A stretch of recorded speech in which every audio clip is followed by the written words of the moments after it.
Fortune Barishal অধিনায়ক Tamim Iqbal, senior campaigner Mushfiqur Rahim, national team captain Najmul Hossain Shanto, তরুণ batter Towhid Hridoy, বরিশালের জার্সিতে এক ঝাঁক তারকা cricketer.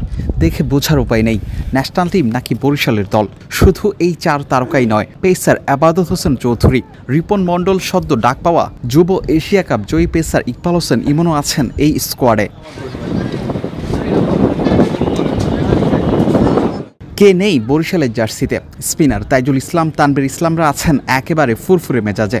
Off spinner Naim Hasan যোগ করবেন বাড়তি মাত্রা।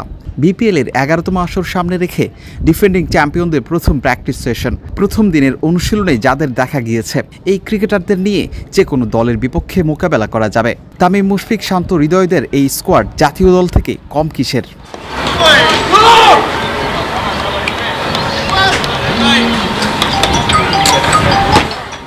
দরজায় কড়া নাড়ছে বিপিএল, দামামা বাজতে শুরু করেছে। ডিফেন্ডিং চ্যাম্পিয়ন ফরচুন বরিশাল আবারও শিরোপায় চোখ রেখে গড়েছে শক্তিশালী স্কোয়াড। বরিশালের স্কোয়াড দেখে রীতিমতো চমকে যাবার মতো। অধিনায়ক তামিম ইকবাল, মুশফিকুর রহিমদের নিয়ে কাগজে কলমে সবচেয়ে মজবুত দল তৈরি করেছে বরিশাল। চ্যাম্পিয়ন ট্রফি ধরে রাখার জন্য আবারও অধিনায়ক করা হয়েছে তামিমকে। বুধবার দুবাই থেকে বাংলাদেশে পা রাখার পরেই বৃহস্পতিবার দলের অনুশীলনে হাজির ক্যাপ্টেন খান সাহেব।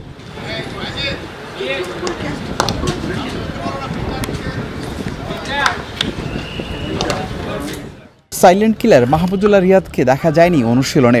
বিদেশি ক্রিকেটারদের কাউকেই দেখা যায়নি নারায়ণগঞ্জের প্রবীরগাঁও ক্রীড়া শিক্ষা প্রতিষ্ঠানে। আফগানিস্তানের তারকা অলরাউন্ডার গতকাল ঢাকায় পা রাখেন। পাকিস্তানি পেসার শাহিন শাহ আফ্রিদিরা বৃহস্পতিবার দলের সঙ্গে যোগ দেওয়ার কথা রয়েছে। সব মিলিয়ে দেশি বিদেশি তারকাদের নিয়ে এ যেন জাতীয় দল থেকেও শক্তিশালী এক স্কোয়াড সাজিয়েছে তামিমের Fortune Barishal.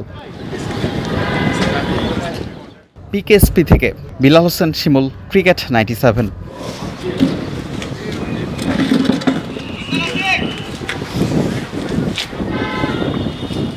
Double million offer Walton fridge কিনে পেতে পারেন 20 লক্ষ টাকা। রয়েছে কোটি কোটি টাকার নিশ্চিত উপহার।